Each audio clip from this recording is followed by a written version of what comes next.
দর্শক স্বাগত ডিবিসি নিউজের বিশেষ আয়োজনে। সঙ্গে আছে আমি আনোয়ার হোসেন, আর আমাদের সঙ্গে আজকে অতিথি হিসেবে আছেন প্রধানমন্ত্রীর উপদেষ্টা ও তার কার্যালয়ের মুখপাত্র জনাব মাহাদি আমিন। আমাদের আজকের আলোচনার প্রসঙ্গ হচ্ছে সরকারের 180 দিন অর্থাৎ 6 মাস। জনাব মাহাদি আমিন, আপনাকে স্বাগত জানাচ্ছি ডিবিসি নিউজের বিশেষ আয়োজনে। আসসালামু আলাইকুম। আপনাকে অনেক ধন্যবাদ। দর্শকদের প্রতি আন্তরিক শুভেচ্ছা রইল। যেটি শুরুতে জানতে চাই যে 6 মাসে একটি সরকারের আসলে সফলতা ব্যর্থতার হিসাব নিকাশ করা খুব দুরূহ, কিন্তু তারপরেও যে বিষয়গুলো সামনে এসেছে এই 6 মাসে, সেই জায়গা থেকে প্রথমেই সরকারের যে এই কার্যক্রম 6 মাস বয়স, তাতে করে একটু মূল্যায়নের জায়গাটি আপনার কাছে শুরুতেই জানতে চাই।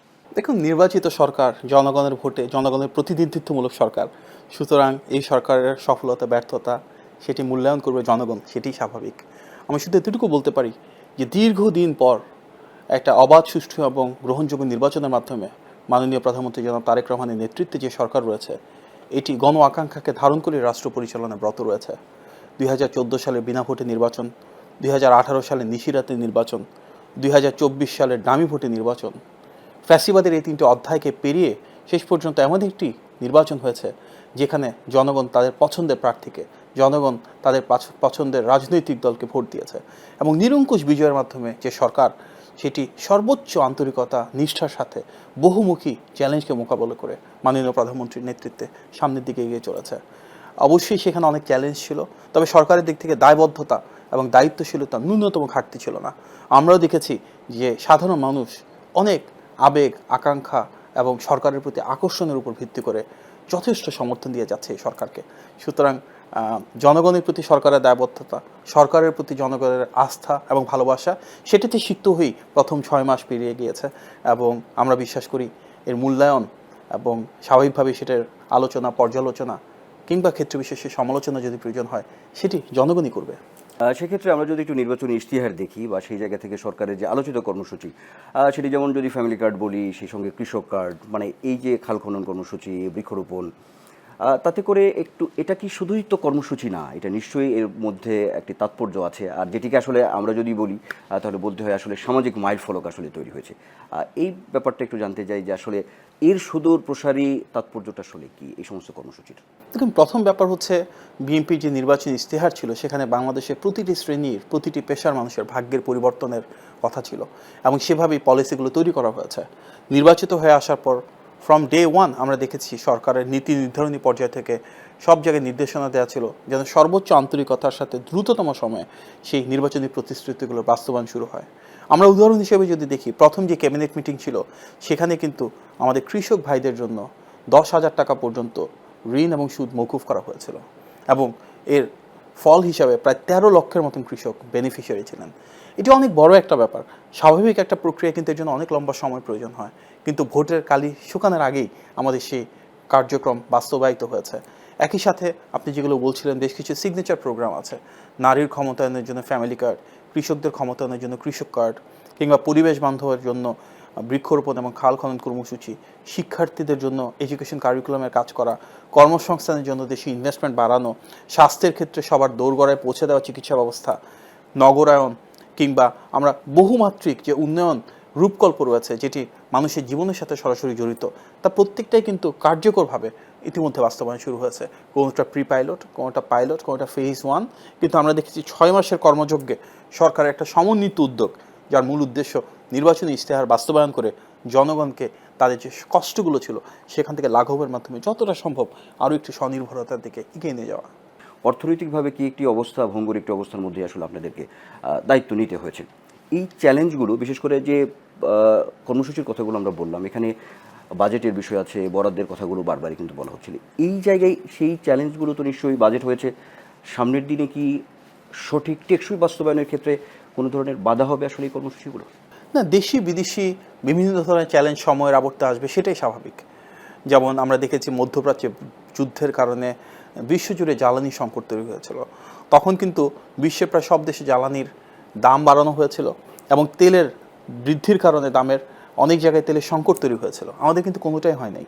আশেপাশে সব দেশের তুলনায় তেলের দাম নিয়ন্ত্রণে ছিল এবং তেলের যোগান ছিল, সরবরাহ ছিল নিরবিচ্ছিন্ন। সুতরাং সেই বৈশ্বিক সংকটটা কাটিয়ে এসেছে দেশের অভ্যন্তরীণ নীতিমালার মাধ্যমে, অল্টারনেটিভ সোর্সিংয়ের মাধ্যমে, গ্লোবাল নেগোসিয়েশনের মাধ্যমে। এটা যেমন সত্য, বাংলাদেশের প্রেক্ষাপটে একটা ভিন্ন চ্যালেঞ্জ আমরা ইনহেরেন্ট করেছি, যেখানে 16 বছরের ফ্যাসিবাদী রাষ্ট্র কাঠামোর কারণে অনেকগুলোই রাষ্ট্রীয় প্রতিষ্ঠান, সাংবিধানিক প্রতিষ্ঠান ভেঙে পড়েছিল। যেখানে আমরা দেখেছি অর্থনৈতিক অবস্থার ক্ষেত্রে ব্যাংকগুলোর অবস্থা ভয়াবহ। আমরা দেখেছি অনেক যারা আমানত রেখেছিলেন তাদের অর্থ লুটপাট হয়ে গিয়েছে, বিদেশে পাচার হয়ে গেছে। 28 লক্ষ কোটি টাকা বিদেশে পাচার, ইটস অ্যান এক্সট্রাভেগেন্ট একটা নাম্বার। তারপরও সরকার সেই নীতিগুলোই ধারণ করেছে, যার মাধ্যমে জনগণ অর্থনৈতিকভাবে আরও একটু ভালো থাকে। নির্বাচনের আগে থেকেই কিন্তু আমাদের লক্ষ্য ছিল, যদি নির্বাচিত হয়ে আসি, এবং সেই আত্মবিশ্বাস আমাদের ছিল, কী ধরনের বাজেট তৈরি করা হবে। আপনি নিশ্চয়ই জানেন ইতিমধ্যে যে মাননীয় প্রধানমন্ত্রী সরাসরি কিছু নির্দেশনা ছিল বাজেট কেন্দ্রিক। উনি বলেছিলেন নিত্য প্রয়োজনীয় যে পণ্যগুলো রয়েছে, যেগুলো সাধারণ মানুষের নিয়মিত কিনতে হয়, তাদের জীবন নির্বাহের সাথে সরাসরি জড়িত, এই ধরনের 60টির বেশি প্রোডাক্ট, তার প্রত্যেকটাতে কিন্তু ভ্যাট এবং ট্যাক্স কমিয়ে দেওয়া হয়েছে। তার কারণে দ্রব্যমূল্য যথেষ্ট নিয়ন্ত্রণে ছিল। অনেক সময় দেখা যেত যে বাজেট প্রদান করার পরে কৃত্রিমভাবে বা সিন্ডিকেট তৈরির মাধ্যমে বা বিভিন্ন কারসাজির মাধ্যমে অনেকগুলো পণ্যের দাম বেড়ে যায়। এবার কিন্তু বাজেট প্রণয়নের পর একটা পণ্যেরও কৃত্রিমভাবে কারসাজিতে তার দাম বাড়েনি, সে ধরনের প্রস্তুতি ছিল। সাম্প্রতিক সময়ে আমরা দেখছি যে গ্যাস এবং বিদ্যুৎ নিয়ে বা লোডশেডিংয়ের একটি অবস্থার মধ্যে এখানেও সরকারকে এক ধরনের হিমশিম আসলে খেতে হচ্ছে। সেক্ষেত্রে আপনাদের পরিকল্পনা? দেখুন, 16 বছরের যে ভেঙে পড়া রাষ্ট্র কাঠামো আমরা দেখেছি, সবচেয়ে বেশি লুটপাটের একটা খাত ছিল কিন্তু জ্বালানির ক্ষেত্রে, গ্যাস এবং বিদ্যুতের ক্ষেত্রে কীভাবে অর্থ লোপাট করা হয়েছিল আমরা সবাই জানি। এই পুরো ক্ষতটা হয়তো নতুন একটা সরকারের পক্ষে 6 মাসে কাটিয়ে ওঠা সম্ভব হয় না। তারপরেও সরকার উদ্যোগ নিয়েছে। ফর ইনস্ট্যান্স, আমাদের মাননীয় প্রধানমন্ত্রী নিজে মালয়েশিয়ার মাননীয় প্রধানমন্ত্রীর সাথে কথা বলেছেন পেট্রোনেসের মাধ্যমে কত দ্রুত আমরা গ্যাসের ব্যবস্থা করতে পারি। এর পাশাপাশি আপনারা জানেন গত সপ্তাহেই যুক্তরাষ্ট্র থেকে 25টা টপ কোম্পানির রিপ্রেজেন্টেটিভ সিনিয়র কর্মকর্তারা এসেছিলেন, এবং তাদেরও আলোচনা একটা অন্যতম প্রধান জায়গা ছিল কীভাবে তারা আমাদের গ্যাস এবং বিদ্যুতের ক্ষেত্রে সহযোগিতা করতে পারে, বিশেষভাবে দ্রুত গতিতে আমাদের গ্যাস সাপ্লাইটা বাড়াতে পারে। গ্যাস বা বিদ্যুৎ না থাকলে তো সেটা সবার সাথে আমাদের মতন প্রযোজ্য। সেই কষ্ট, জনগণের যে দুর্ভোগ রয়েছে, সেটা মাননীয় প্রধানমন্ত্রী উপলব্ধি করেন, এবং তিনি সবাইকে নির্দেশনা দিয়েছেন যত দ্রুত সম্ভব অল্টারনেটিভ সোর্সিংটা কীভাবে বাড়ানো যায়। তিনি যখন চীনে গিয়েছিলেন, সেখানেও কিন্তু চীনের বিনিয়োগকারীদের অনেকের সাথে ওনার কথা হয়েছে, স্বয়ং চীনে যারা রাষ্ট্র এবং সরকার প্রধান রয়েছে ওনাদের সাথে কথা হয়েছে কীভাবে আমাদের এই জ্বালানির ক্ষেত্রে সক্ষমতা বৃদ্ধির জন্য এবং জ্বালানিতে স্বনির্ভরতা তৈরির জন্য যতটা সম্ভব আমাদেরকে সহযোগিতা করতে পারেন। এর পাশাপাশি একটা নতুন উদ্যোগ নেওয়া হচ্ছে। আপনারা দেখছেন দেশ জুড়ে সোলার এনার্জিকে অনেক বেশি প্রাইভেটাইজ করা হচ্ছে। সরকারি বেসরকারি সব প্রতিষ্ঠানে কীভাবে সোলার বেসড ইলেকট্রিসিটি প্রোডাকশন বাড়ানো যায়, এগুলো নিয়ে কাজ করা হচ্ছে। দেয়ার ইজ ক্লিয়ার রেকগনিশন যে এই সমস্যাটা আমাদের যত দ্রুত সম্ভব সলভ করতে হবে। দেশের মানুষের এই কষ্ট, এই ভোগান্তি আমাদের সরকারে যারা নীতি নির্ধারণী অবস্থায় রয়েছেন ওনারা গভীরভাবে উপলব্ধি করেন। নিশ্চয়ই নিশ্চয়ই আমরা আলোচনায় আছি। আমরা সরকারের 180 দিন বা 6 মাসের যে আলোচনা, আমাদের একটু আলোচনা চলতে থাকবে। আমরা ছোট্ট একটি বিরতি নিচ্ছি, বিরতি নিয়ে আবার ফিরবো। দর্শক, আপনারা দেখছেন ডিবিসি নিউজের বিশেষ আয়োজন, যাচ্ছে একটি ছোট্ট বিরতিতে, বিরতি শেষে আবার ফিরছি। দর্শক, আরও একবার স্বাগত ডিবিসির বিশেষ আয়োজনে। যে আলোচনাটি আমরা করছিলাম জনাব মাহাদি আমিন, সেটি হচ্ছে যে সরকারের এই 6 মাসে যে প্রসঙ্গটি একটু বড় করে এসেছে আমরা দেখেছি, সেটি হচ্ছে আইনশৃঙ্খলা পরিস্থিতি নিয়ে। এটা নিয়েও মানুষ একটু প্রত্যাশার জায়গা ছিল যে আইনশৃঙ্খলা পরিস্থিতিটা আরও একদম চোখে পড়ার মতো সামনে আসবে। সেটি আসলে কতটুকু এই জায়গায় কিছুটা চ্যালেঞ্জ ছিল নিশ্চয়ই সরকারের। আপনাদের আগামীর পরিকল্পনা যদি আমি আইনশৃঙ্খলা পরিস্থিতির কথাই বলি। আইনশৃঙ্খলার ক্ষেত্রে চ্যালেঞ্জ ছিল অবশ্যই, কারণ ফ্যাসিবাদের সময়ে রাষ্ট্রের গুরুত্বপূর্ণ অনুষঙ্গগুলোকে অনেকটাই ধ্বংস করা হয়েছিল, তার ভিতরে আইনশৃঙ্খলা বাহিনীও ছিল। কিন্তু এটা বাস্তবতা যে সেই ভেঙে পড়া মনোবল থেকে অন্তর্বর্তী সরকারের সময় ওনারা চেষ্টা করেছিলেন ঢেলে সাজাতে, এবং বর্তমানে গণতান্ত্রিক সরকার আসার পরে এটা একটা নতুন মাত্রা পেয়েছে। আমরা গত 6 মাসে একটিবারের জন্য কোনো রাজনৈতিক দমন নিপীড়ন দেখিনি পুলিশের মাধ্যমে।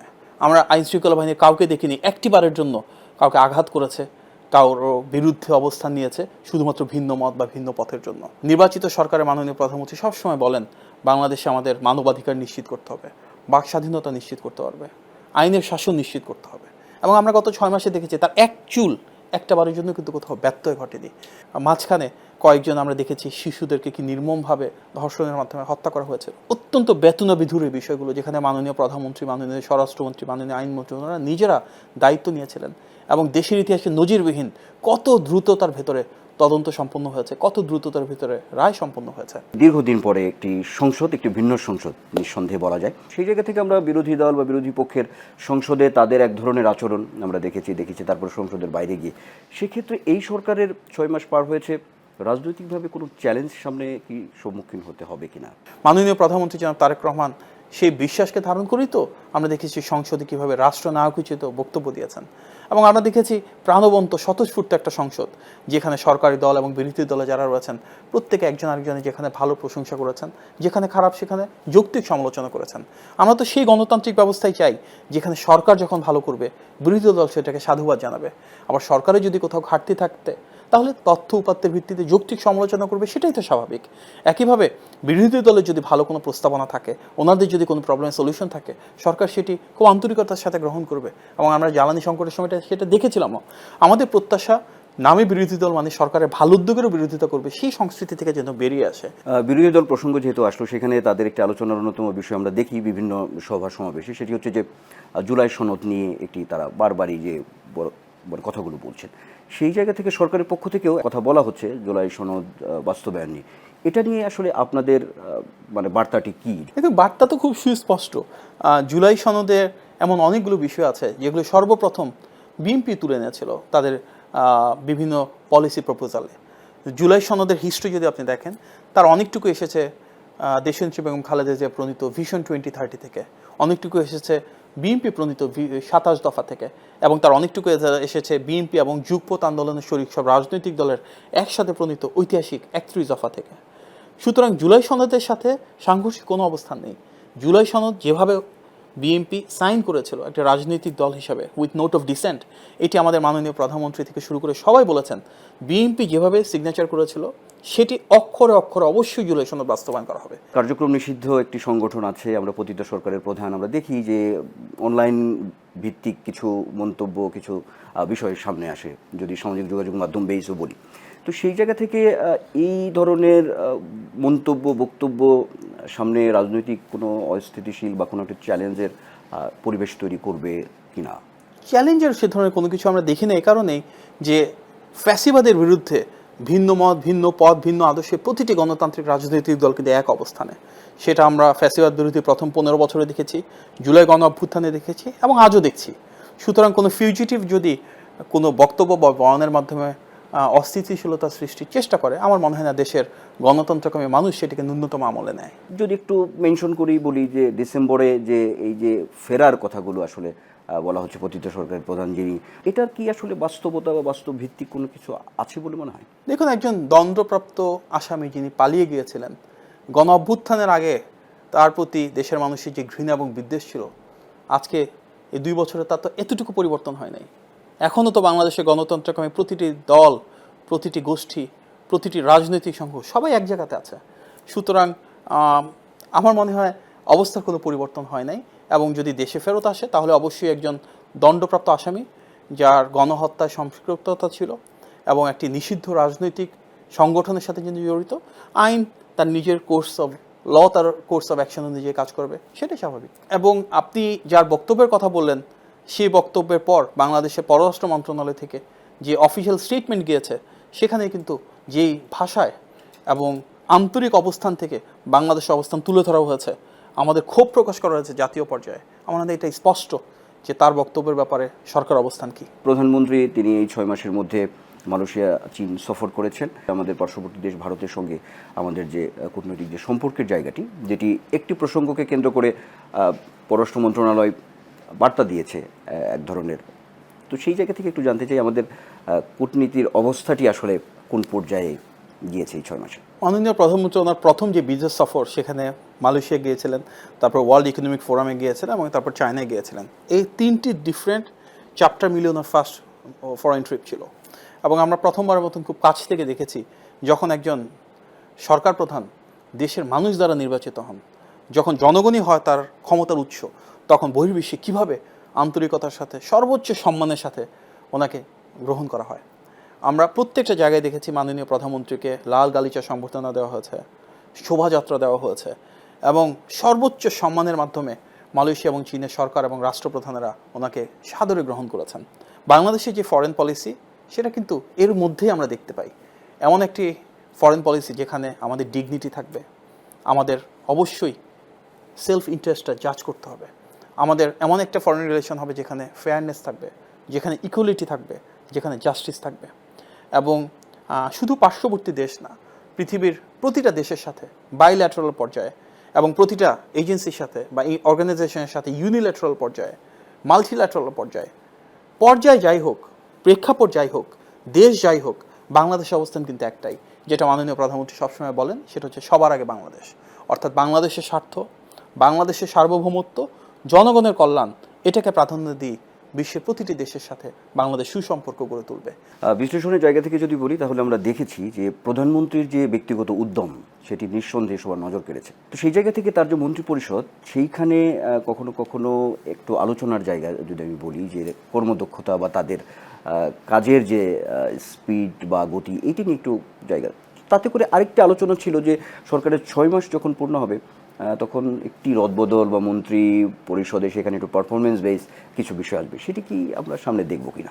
পরিবর্তনের বিষয়টা তো সরকারের সর্বোচ্চ পর্যায়ে নীতি নির্ধারণের সিদ্ধান্ত। তবে মাননীয় প্রধানমন্ত্রীর সাথে হয়তো অন্যান্য মন্ত্রীদের তুলনাটা না করলেও হয়, কারণ তিনি সম্পূর্ণ ভিন্ন। মাননীয় প্রধানমন্ত্রীর ভিন্নতা আছে বলেই তো ফ্যাসিবাদের 16 বছরে আমরা দেখেছি কিভাবে তার মানবাধিকার, এমনকি বাক স্বাধীনতাকে হরণ করা হচ্ছে আইন আদালতে ব্যবহারের মাধ্যমে। সেটা ফ্যাসিবাদরা জানতো ওনার জনপ্রিয়তা বা ওনার ভিন্নতাটা কোন জায়গায়।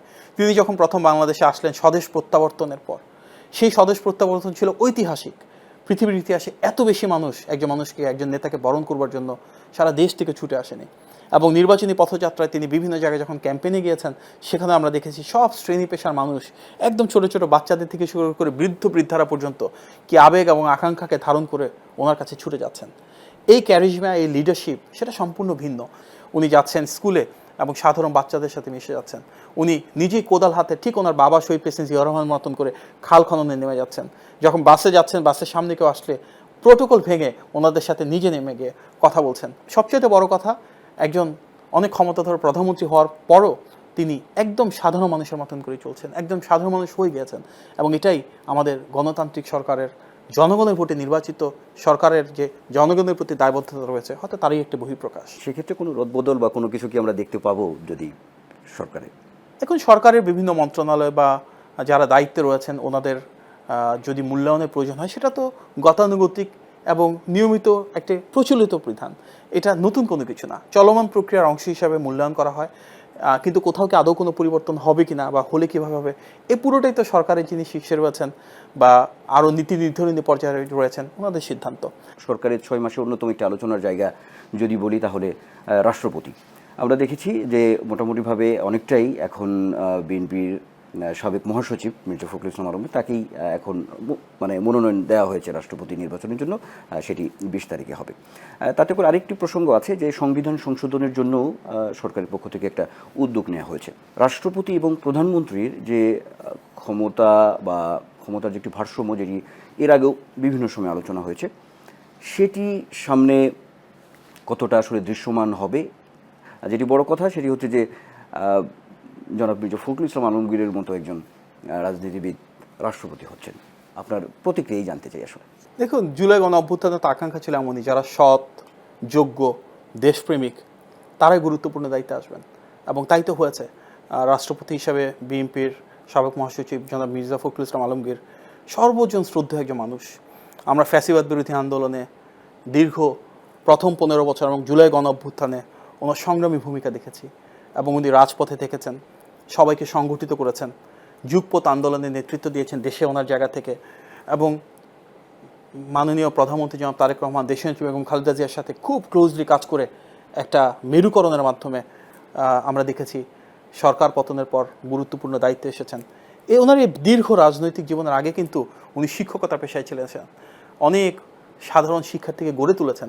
ওনার যে ট্র্যাক রেকর্ড রয়েছে, track record of honesty, track record of integrity, track record of excellence, সব কিছু মিলেই তো একজন স্বচ্ছ, পরিচ্ছন্ন, অত্যন্ত শ্রদ্ধেয় সম্মানিত রাজনীতিবিদ। এবং উনি রাষ্ট্রপতি দায়িত্বে যাচ্ছেন, স্বাভাবিকভাবেই ওনার সাথে যারা দীর্ঘদিন কাজ করেছেন সহকর্মীর এবং সাধারণ সব মানুষেরই শুভকামনা ওনার সাথে রয়েছে। এবং সামনের দিনগুলোতে ভারসাম্যের কথা যেটা বলছেন ক্ষমতার ক্ষেত্রে, সেটা আমরা সামনের দিনে দেখতে পাবো। তবে এই মুহূর্তে সমগ্র জাতির সাথে তাল মিলিয়ে আমরাও যারা গণতন্ত্রে বিশ্বাস করি সবাই ওনার প্রতি শুভকামনা জানাই। ধন্যবাদ। আপনাকেও অসংখ্য ধন্যবাদ। আপনি অনেক ব্যস্ততার মধ্যে আপনি আমাদেরকে সময় দিয়েছেন। আপনাকে অনেক অনেক ধন্যবাদ, কৃতজ্ঞতা রইল। দর্শক, এই ছিল ডিবিসি নিউজের আজকের বিশেষ আয়োজনে। এতক্ষণ সঙ্গে থাকার জন্য ধন্যবাদ সবাইকে।